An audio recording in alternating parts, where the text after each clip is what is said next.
السلام علیکم۔ میں اپنے یوٹیوب چینل اردو سیکھیے نورین کے ساتھ میں آپ سب کو خوش آمدید کہتی ہوں۔ آج ہم جماعت ہشتم کا نیا سبق درد دل کے واسطے پیدا کیا انسان کو پڑھیں گے۔ سب سے پہلے اس کے تدریسی مقاصد دیکھتے ہیں۔ اس سبق کی تدریس کے بعد طلباء اس قابل ہو جائیں گے کہ وہ آداب معاشرت اور حسن سلوک کے مفہوم سے آگاہ ہو سکیں، محبت، اخوت، ایثار، قربانی، سخاوت اور ہمدردی کی اہمیت سے روشناس ہو سکیں، اور اسلامی روایات سے آگاہ ہوتے ہوئے احترام انسانیت کی طرف راغب ہوں۔ نیز طلباء مخلوق خدا کے ساتھ نیک برتاؤ کے جذبات خود میں اجاگر کر پائیں اور اپنی زندگی کے مقصد کو حاصل کر پائیں۔ اللہ تعالیٰ نے انسان کو درد دل کے واسطے پیدا کیا، وہ اس مقصد کو سمجھ پائیں اور لوگوں کے ساتھ محبت، اخوت، قربانی اور ہمدردی کا برتاؤ کر سکیں اور دل سے ان سے محبت کر سکیں۔ خاص الفاظ: اشرف المخلوقات یعنی ساری مخلوقات سے افضل یا برتر، تمتما اٹھا، چمک اٹھنا، اپاہج، معذور، بدرجہ اتم، مکمل درجے تک پہنچا ہوا، ذو النورین، دو نوروں والا، یعنی جن کی زندگی میں حضور صلی اللہ علیہ وسلم کی دو بیٹیاں آئیں، یعنی حضرت عثمان غنی رضی اللہ تعالیٰ عنہ کا لقب ہے۔ غنی مراد سخی، کروبیاں فی رشتے، دار فانی ختم ہونے والی دنیا، گہوارہ مرکز، نظیر مثال، نچھاور کرنا، قربان کرنا، نزع موت کا عالم، جان کنی یا دم توڑنا، مربوط ربط کیا گیا، بندھا ہوا، خوشنودی، رضا یا ایسا عمل جس میں دوسرے کی خوشی ہو، خوشگوار، اچھا یا عمدہ۔ اس کے عنوان کی طرف آتے ہیں۔ درد دل قواعد کی روح سے مرکب اضافی، درد دل کے واسطے تک بھی اگر ہم دیکھیں گے تو یہ مرکب اضافی ہوگا۔ واسطے حرف جار، انسان کو قواعد کی روح سے مرکب جاری۔ کرو مہربانی تم اہل زمیں پر، خدا مہرباں ہوگا شے بری پر۔ کرو مہربانی یعنی بھلائی کرو، اہل زمین یعنی زمین پر رہنے والے لوگوں پر۔ جب تم زمین پر رہنے والے لوگوں کے ساتھ مہربانی کرو گے، محبت کا سلوک کرو گے، احساس کرو گے، ان کا خیال کرو گے، تو خدا مہرباں ہوگا عرش بری پر۔ عرش بری یعنی آسمان پر۔ تو اللہ تعالیٰ جو آسمان پر ہے وہ آپ کی اس نیکی سے، اس عمل سے خوش ہو جائے گا۔ اپنے لیے تو جانور اور پرندے بھی جیتے ہیں، یعنی زندہ رہتے ہیں۔ جتنے بھی جاندار ہیں، چاہے وہ جسامت اور حجم میں بڑے ہیں یا چھوٹے ہیں، چاہے ہاتھی لے لیں، بندر لے لیں، مور لے لیں، زمین کے اوپر بسنے والے تمام جاندار اور زمین سے نیچے جو زمین کی تہہ میں ہیں، یا وہ جاندار، یا پھر جو پانی کے اندر رہ رہے ہیں، وہ سب کے سب جانور جو ہیں، اور اس کے ساتھ ساتھ پرندوں کو لے لیں جو فضاؤں میں اڑ رہے ہیں، فضا میں پرواز کر رہے ہیں، تو یہ سب کے سب صرف اور صرف ایک ہی کام کرتے ہیں کہ یہ صبح اٹھتے ہیں اور اپنے لیے رزق تلاش کرتے ہیں، اور جتنا سا رزق انہوں نے کھانا ہوتا ہے وہ کھانے کے بعد باقی وہیں چھوڑ دیتے ہیں۔ یہ انسانوں کی طرح ذخیرہ نہیں کرتے، انہیں ذخیرہ کرنے کی عادت نہیں ہوتی، بس جتنا رزق انہیں پیٹ بھرنے کے لیے چاہیے ہوتا ہے وہ رزق کھاتے ہیں اور اس کے بعد پرواز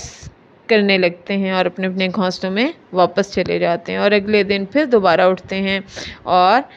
نئے سرے سے اپنی خوراک حاصل کرنے کا سفر شروع کر دیتے ہیں۔ اور اس طرح وہ کھانا کھاتے ہیں، پانی پیتے ہیں اور سو جاتے ہیں۔ ان کی زندگی صرف اور صرف اسی دائرے کے اندر چلتی رہتی ہے، اور وہ زندہ رہنے کے لیے صرف اور صرف جدوجہد کرتے ہیں، صرف اپنے لیے کوشش کرتے ہیں، اس کے علاوہ وہ کسی اور کے لیے نہیں سوچتے۔ لیکن ہم اشرف المخلوقات ہیں، اللہ کی سب سے بہترین مخلوق، تمام مخلوقات سے افضل، اور ہمارا فرض ہے، یعنی ہماری ذمہ داری ہے کہ قواعد کی روح سے بیٹا حرف بیاں ہے کہ دوسروں کے زیادہ سے زیادہ کام آئیں۔ در حقیقت یعنی حقیقت میں، اصل میں مخلوق خدا کے کام آنے میں ہی زندگی کا اصل مزہ ہے۔ اصل مزہ یعنی حقیقی مزہ، حقیقی لطف کس میں ہے کہ ہم دوسروں کے کام آئیں، کیونکہ اللہ تعالیٰ نے ہمیں اسی لیے پیدا کیا، اور اگر ہم چاہتے ہیں کہ آسمان پر بیٹھا خدا ہمارے عمل سے خوش ہو جائے تو ہمیں صرف لوگوں کو خوش کرنے کے لیے جدوجہد کرنی چاہیے۔ خوشگوار اور پرسکون زندگی بسر کرنے کے لیے ضروری ہے، خوشگوار یعنی اچھی، عمدہ، بہترین، اور پرسکون یعنی اطمینان بھری زندگی اگر ہم چاہتے ہیں کہ ہم اچھی اور پرسکون زندگی بسر کریں تو اس کے لیے ضروری ہے کہ افراد معاشرہ یعنی معاشرے کے لوگوں کے ساتھ حسن سلوک یعنی اچھا برتاؤ، سخاوت یعنی فیاضی، ایثار یعنی قربانی کے جذبات بدرجاتم موجود ہوں، یعنی ہمارے اندر مکمل طور پر احساس زندہ ہونا چاہیے۔ ہم لوگوں کے ساتھ اچھا سلوک کریں، بہترین سلوک کریں، ان کا خیال رکھیں، اور انہیں زندگی میں جس چیز کی ضرورت ہے اس کا خیال رکھیں۔ اگر بڑھاپے میں ہیں تو ان کو اٹھنے بیٹھنے میں، کھانے پینے میں ان کی ادویات کا خیال رکھیں، ان کے کھانے پینے کا خیال رکھیں، اور ان کی ایک آواز پر ان کے پاس چلے جائیں۔ اس کے علاوہ بزرگوں کو صرف اور صرف اپنے بچوں کا وقت درکار ہوتا ہے، کیونکہ وہ اپنی زندگی بسر کر چکے ہوتے ہیں، گزار چکے ہوتے ہیں، اور بڑھاپے میں وہ چاہتے ہیں کہ ان کی اولاد بھی اپنے قیمتی وقت میں سے انہیں وقت دے، ان کا احساس کرے، ان کا خیال رکھے۔ اسی طرح بیمار ہے تو انہیں تیمارداروں کی ضرورت ہوتی ہے، اور اگر کوئی مستحق ہے، ضرورت مند ہے، تو ہمیں چاہیے کہ ہم اس کے ساتھ عمدہ برتاؤ کریں، فیاضی کا برتاؤ کریں، دل کھول کر ان کی ضرورت پوری کریں، اور یہ قربانی کے جذبات جب تک ہمارے اندر موجود نہیں ہوں گے مکمل طور پر، تب تک ہم پرسکون زندگی بسر نہیں کر سکیں گے۔ ایسا معاشرہ جس میں ہر انسان دوسروں کی ضروریات کا خیال رکھے، یعنی ان کی ضرورت کو پورا کرنے کی حتی الامکان کوشش کرے، یعنی جس کو لباس، خوراک، کھانے پینے یا پناہ گاہ کی ضرورت ہے، یا انہیں آپ کے وقت کی ضرورت ہے، تو ہر حالت میں لوگوں کی ضروریات کو پورا کریں، اپنے آس پاس رہنے والوں کا خیال رکھیں، تبھی جا کر آپ انسان ہونے کا حق ادا کر سکیں گے۔ تو ایسا معاشرہ جس میں ہر انسان دوسروں کی ضروریات کا خیال رکھتا ہے، اس زنجیر کی مانند ہوتا ہے، یعنی اس زنجیر کی طرح ہوتا ہے جس کی کڑیاں باہم مربوط ہوتی ہیں، یعنی زنجیر کے تمام کنارے آپس میں ملے ہوتے ہیں، ان کا اور عمدگی سے بندھے ہوئے ہوتے ہیں، ان کا تعلق مضبوط ہوتا ہے، تبھی جا کر ایک مضبوط کڑی بن سکتی ہے۔ بصورت دیگر یعنی دوسری صورت میں معاشرے کا شیرازہ بکھر جائے گا، یعنی پورا کا پورا معاشرہ جو ہے وہ منتشر ہو جائے گا، لوگوں میں احساس، مروت، محبت، اخوت احساس جب ختم ہوگا تو تمام لوگ صرف اور صرف اپنے بارے میں سوچیں گے، اپنے ہی فائدے کے بارے میں سوچیں گے، اور ذاتی فائدے کے بارے میں سوچتے سوچتے وہ اس معاشرے کو منتشر کر دیں گے، اور یہ معاشرہ دوبارہ سے اکٹھا نہیں ہو پائے گا۔ ایک دوسرے کے دکھ درد کو محسوس کرنا اور اس کا مداوع کرنا ایسا فعل ہے جو انسان کو فرشتوں سے بلند اور ممتاز کر دیتا ہے۔ مداوع یعنی علاج، کہ جب ہم دوسروں کے دکھ درد میں شریک ہوتے ہیں، ان کا احساس کرتے ہیں، تو یہ فعل، یہ کام ہمیں فرشتوں سے بھی بلند مقام عطا کر دیتا ہے، ان سے بھی منفرد کر دیتا ہے۔ میر درد کے بقول درد دل کے واسطے پیدا کیا انسان کو، ورنہ طاعت کے لیے کچھ کم نہ تھے کروبیاں۔ میر درد نے کیا خوبصورت بات کی ہے کہ اللہ تعالیٰ نے درد دل یعنی دل کا درد، مراد دکھ، بانٹنے کے لیے، احساس کرنے کے لیے، ایک دوسرے کا خیال رکھنے کے لیے اور ہمدردی کرنے کے لیے انسان کو پیدا کیا ہے، ورنہ فرما برداری کے لیے اللہ کے پاس فرشتے کم نہ تھے۔ آپ دیکھیں کہ اللہ تعالیٰ نے جن فرشتوں کو جو ذمہ داری دی ہے وہ وہی ذمہ داریاں ادا کر رہے ہیں، وہ اپنی منمانی نہیں کرتے۔ بعض فرشتے جو قیام کی حالت میں ہیں وہ قیام ہی کی حالت میں ہیں، اور جب تک قیامت نہیں آ جاتی اسی حالت میں رہیں گے۔ بعض رکوع کی حالت میں ہیں، بعض سجدے کی حالت میں ہیں۔ تو اللہ تعالیٰ نے جس فرشتے کو جو کام کہا ہے وہ وہی کام کر رہا ہے۔ تو اللہ تعالیٰ نے انسان کو جو اشرف المخلوقات کہا اور فرشتوں سے انسان کو سجدہ کروایا، تو اس کا مقصد یہ تھا کہ انسان نے جو کام کرنے ہیں وہ فرشتے نہیں کر سکتے، اور انسان کو اللہ تعالیٰ نے صرف اور صرف انسانیت کی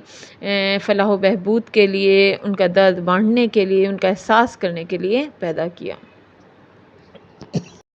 مسلمانوں کی تاریخ آداب معاشرت کے مختلف پہلوؤں۔ آداب معاشرت یعنی معاشرے میں زندگی گزارنے کے آداب، ان کے طور طریقے کے مختلف پہلوؤں، مثلاً ہمدردی، سخاوت، محبت، اخوت، ایثار، حسن سلوک اور احترام انسانیت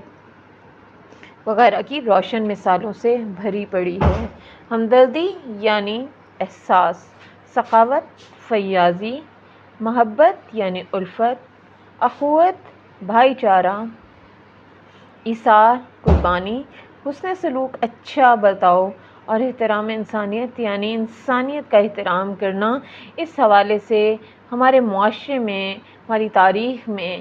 بے شمار مثالیں ملتی ہیں، اور مسلمانوں کی تاریخ ان روشن مثالوں سے بھری ہوئی ہے۔